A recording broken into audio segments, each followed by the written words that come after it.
Hello, everyone. Welcome to my weekly live. I'm so glad to be here with you.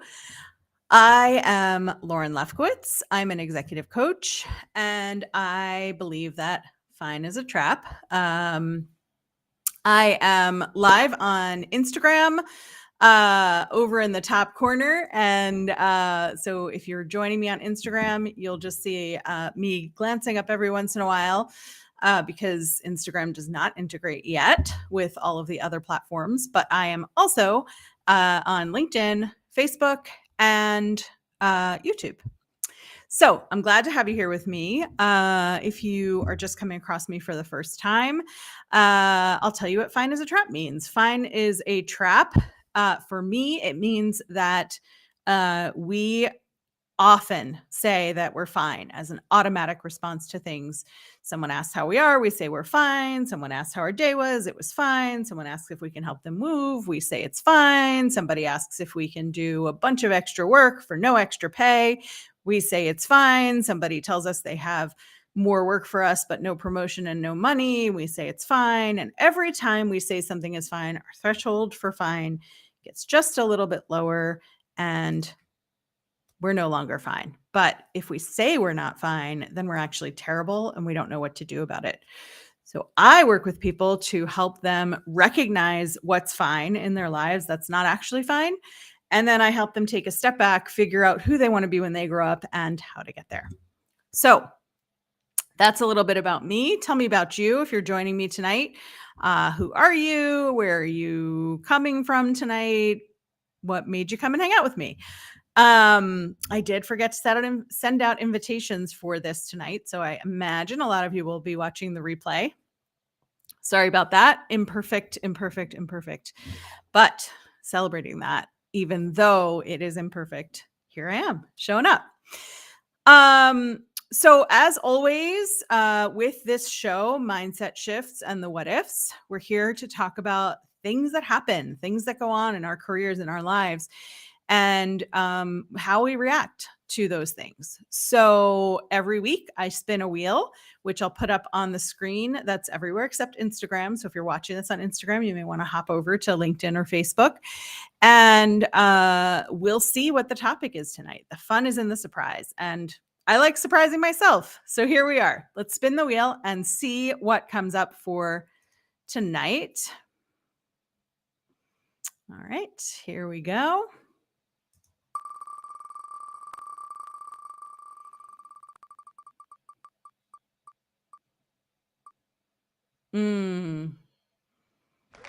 Scope creep.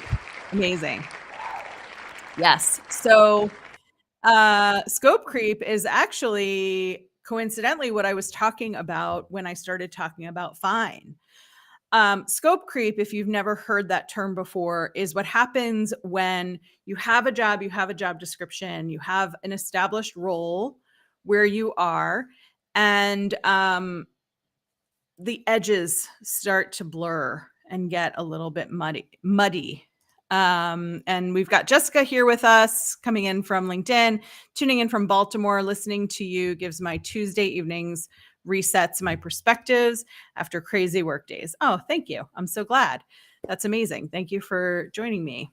And Jessica and I are in a community together. That's amazing. If you are a professional woman and you're looking for a place to be with other amazing and sometimes difficult women, we are in the high rise together. So scope creep is this thing where the edges of your job description blur. And this can happen all the way at the entry level. It can happen throughout your career. It tends to happen at the leadership and executive level because we get really good at a lot of things. So what happens is we get good at something. Somebody looks at us and or hears about us and says, "Oh, I bet Lauren could help with that." And the first time you get asked to help with something or pitch in or be on a team or be in a brainstorming room, you get super excited. It is flattering. It is like really cool that people see more in you than what your job description is. It's cool that your name is maybe like spreading around the office, the company, as somebody who can be relied on, as somebody who's smart, who's creative, who's clever, who's helpful, who cares, right? All of those are really like flattering terms and really awesome ways to be thought of. What happens when you do that once is that you will be asked to do it again. And this is actually how the fine threshold works in the context of scope creep. So the first time that you get asked to participate in something, it's a new work group, let's say, and everybody's brainstorming to figure out what to do for the company in some cross-functional way. You get asked to join and you think, well, I'm a director, or I'm a vice president, or I'm a leader. It's flattering that they see my leadership skills in action and that they want me in the room. So you're excited. You're all the way at the top of fine. You're like, yeah, fine. That's amazing, actually. And you start out being like really flattered. And maybe that one event, that one work group is a little work or a lot of work or great people or not so great people, but you get to fly on this high of being included, of being brought in, of being invited. And so you want to say yes to more stuff. And the second time you get asked to do something, or the third time, it may be as exciting. And then it starts to wear thin because a few things happen. One is that you become the person or one of the people who everybody calls on. You become oh, of course Lauren will do it. She always does stuff. Yeah. Oh, Lauren's in everything. We need her head in this room. Lauren's has her hands in a lot of pots where we could use her perspective on this. And so you get to this point where your job has blurred around the edges. You have this scope creep, and now you're the vice president of whatever, and also you're in the room for this thing, right? It's a little bit like The Little Mermaid. I haven't seen the new one yet, but if they didn't keep the "Look at this stuff, isn't it neat" song in there, I'm going to be a little bit disappointed when I see it. But it's like, you're building your toolbox of gadgets and gizmos and what's its galore and who's its, and you're building this toolbox, which actually does feel really good at the beginning. But then your cavern gets full.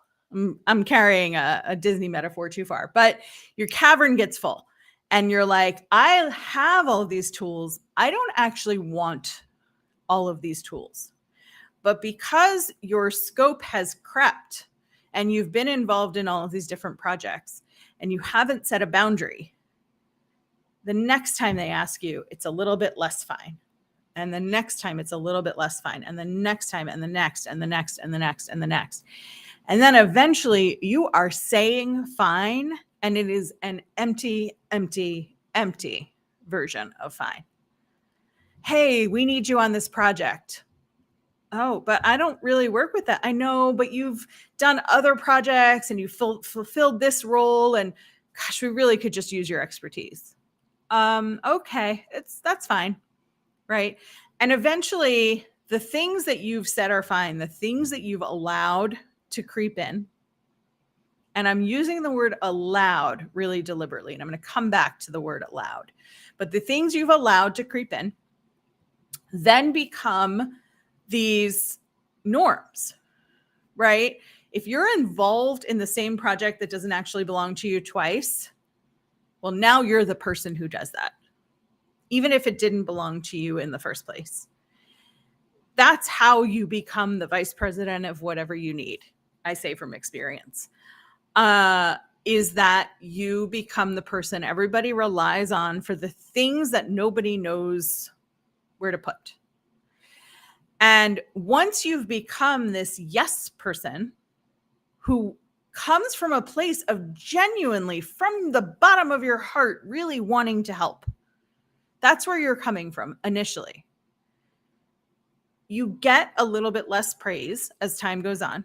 You get a little bit more, this is expected of you, and a little bit less, we appreciate that you're willing to go above and beyond. And all of the things that were above and beyond at one point become expectations. And then you're still expected to go above and beyond because you're the person who's always been willing to go above and beyond. Now, I say you allow this, and your brain, at least my brain, if I were listening to this a few years ago, would have said, you don't understand. I'm not allowing this. This is what they're giving to me. And so now it's my job. And if it's my job, I can't just like say no, right? Like they're going to think that I'm lazy or too overwhelmed and not smart enough to get the job done or not capable enough to multitask. What happens when you keep taking things on and your scope creeps out and the lines blur and you're not delegating and you're not setting boundaries and you're not saying no, people forget how much is on your plate, especially your own manager, which seems nonsensical because your own manager should know what your workload looks like. But if you are as high achieving and capable as I imagine you are, because you're watching this, and that's who typically watches my lives and engages with my stuff. If you are as high achieving and capable as you are making it look easy, or at least you're making it look fully covered. And if you can take on all of that and you never say no or enough or it's got to stop here or something has to come off of my plate, you will continue to look capable. You will continue to look high achieving. You will continue to look like you can take on absolutely anything. And Jessica is saying it's tempting to go along with scope creep when trying to refine/explore a better fit in a career path. Ooh, yes, I'm going to talk about that. As a creeping survivor, how do you advise we define a healthy line between dipping a toe into new things and taking on everything? Such a great question. And it really feeds into allowing, right? So it's, I'm gonna say it in this like really sort of simplified way that's gonna make you say like, cool, Lauren, thanks for the advice, I gotta go. But it's notice, decide, do. Okay, so notice, be deliberate. When you say yes, notice yourself saying yes. Notice whether you're saying yes because you feel obligated or whether you're saying yes because you're actually excited about the thing.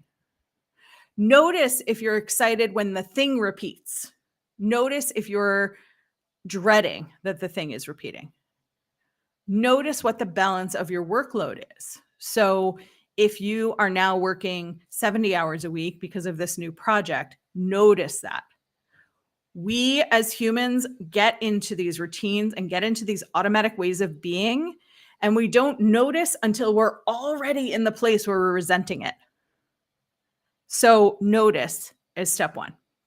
Then decide, what do you need in order to find balance? And balance is like, again, a way oversimplified word, right? It's really more about integration. How do you integrate work with home, and how do you integrate how your time is spent so that you feel like you're not just like freaking exhausted at the end of the day? So decide when somebody asks you to do something, because you're the person who does things, because you're the person who gets involved, because you're the person who raises your hand when nobody else raises their hand in the room. You have to decide. Now, if you are in person in a room, it's a little bit harder to do this. So you might want to think of something else, and I'll give you a couple of ideas. But when I started deciding, instead of just automatically saying yes, I would sit in meetings, and I was on Zoom, and I would literally sit on my hands to physically remind myself not to raise my hand. When somebody would say, who's going to wake up in the morning thinking about this? Who can volunteer to lead this? Who can be in charge of this? I always had a compulsion to say, I will.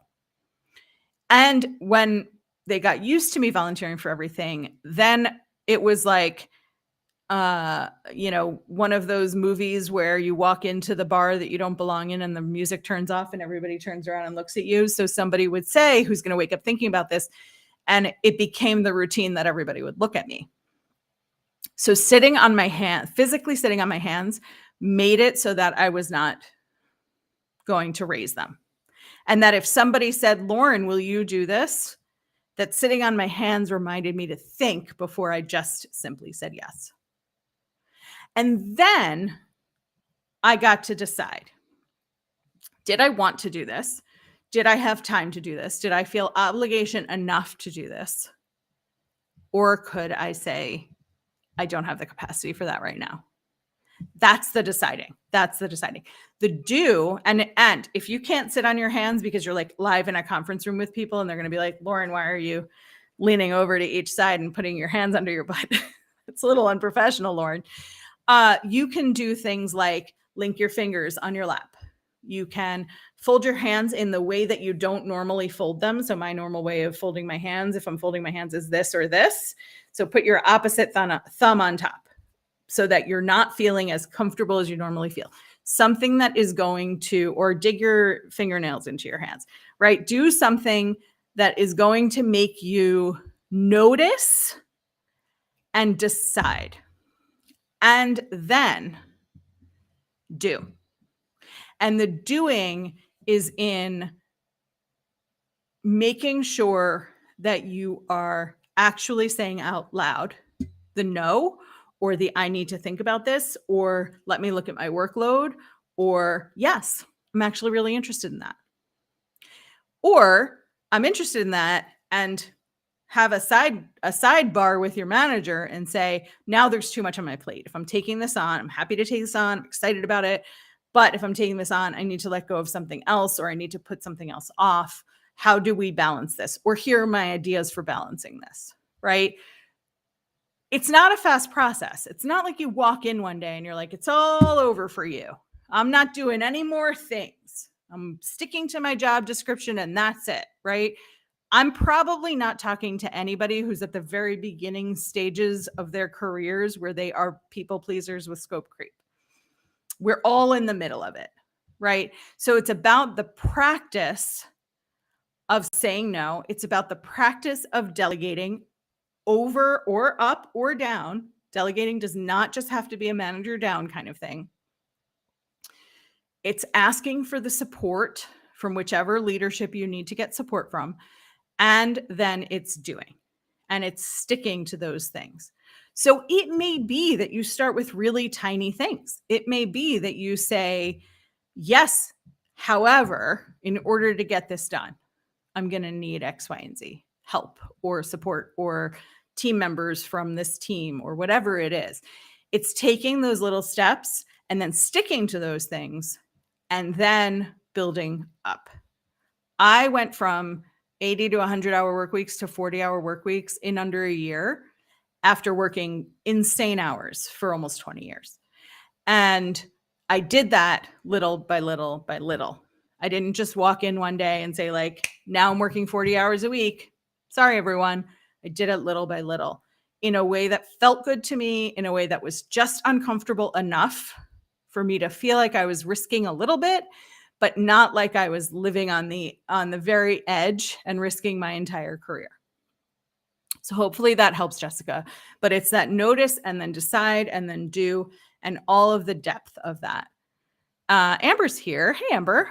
And says, people pleasing equals self-abandonment. Yes. Oof. I'm going to read that again.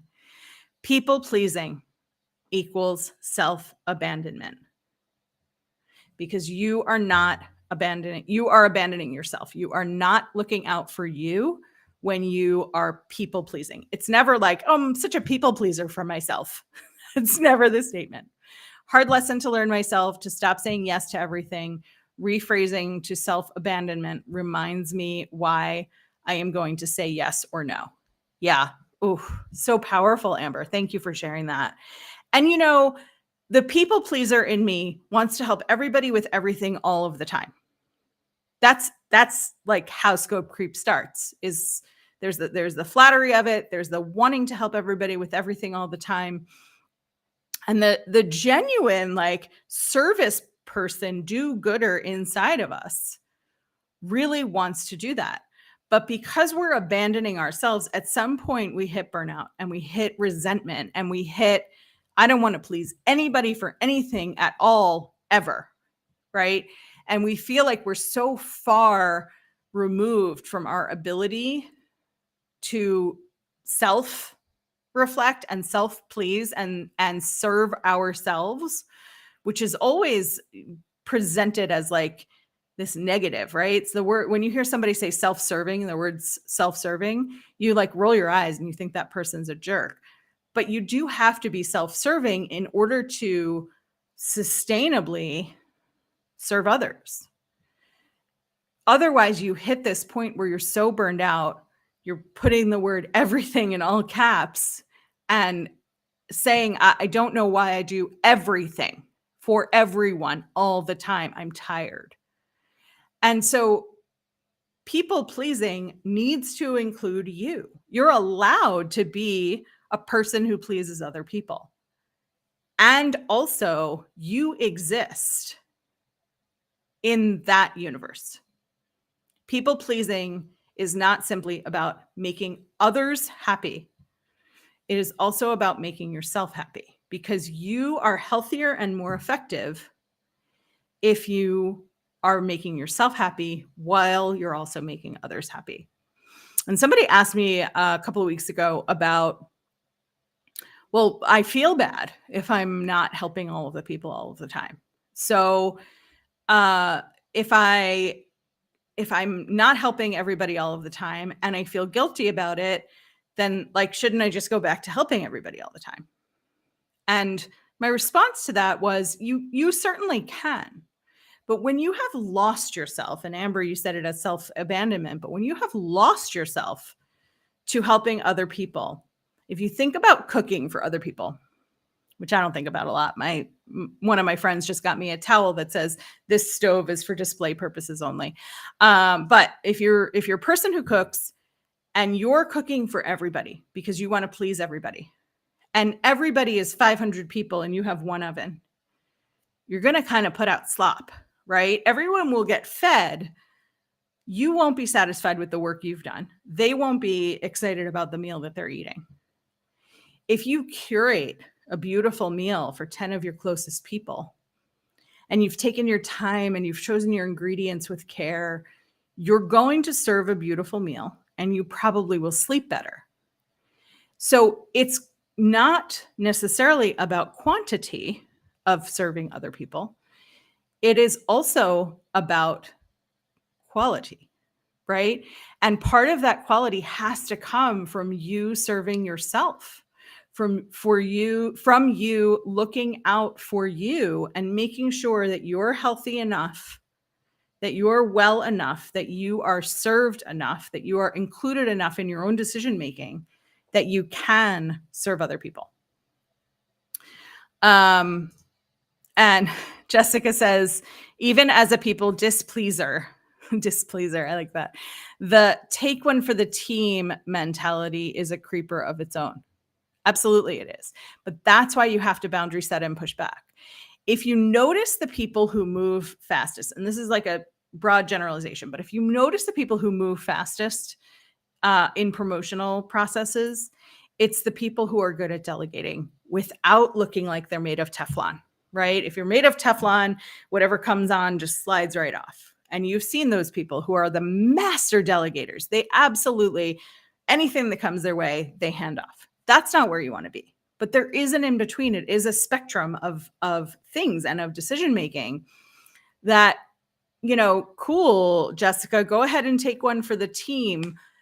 And also something has to be let go of or put off or canceled or handed off to somebody else.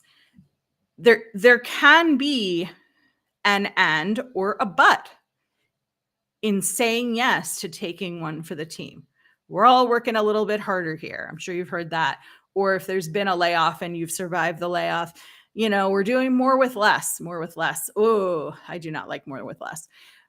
But the key for you, and I used the word allowing before, the likelihood, and I cannot guarantee this, and I disclaimer all of it because I can't be responsible for everybody's jobs, but the likelihood in general of a person being let go because they have set a healthy boundary, because they have said to their leader, I cannot do this much, I cannot accomplish this much, is slim.